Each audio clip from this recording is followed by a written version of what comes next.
Hello, Leafs fans. The Toronto Maple Leafs just played what many are calling their worst game of the season, a game that has raised serious concerns.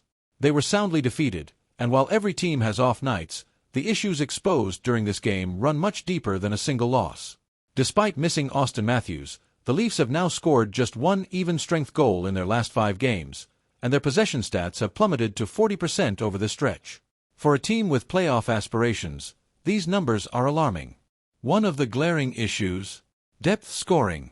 Without Matthews and Pacioretty, the Leafs are struggling to find any offensive firepower, particularly from their bottom 6 forwards.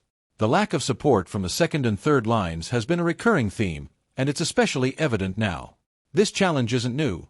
Depth scoring has haunted the Leafs in recent playoff exits, but this stretch has exposed just how reliant they are on their top stars to carry the offense.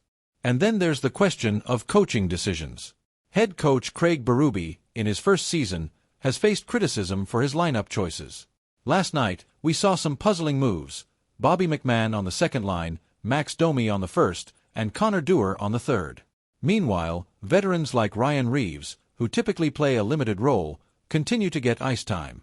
For a team aiming to contend, fans are wondering if these lineup decisions are putting them at a disadvantage.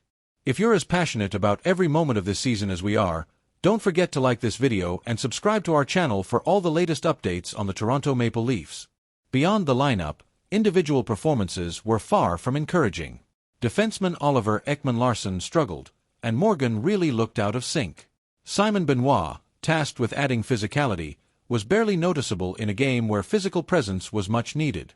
These defensive gaps left the Leafs vulnerable and unable to maintain possession, compounding their scoring woes and giving their opponent more chances. Should Coach Berube reconsider his lineup choices, or does the team need a roster shakeup? Let us know in the comments below.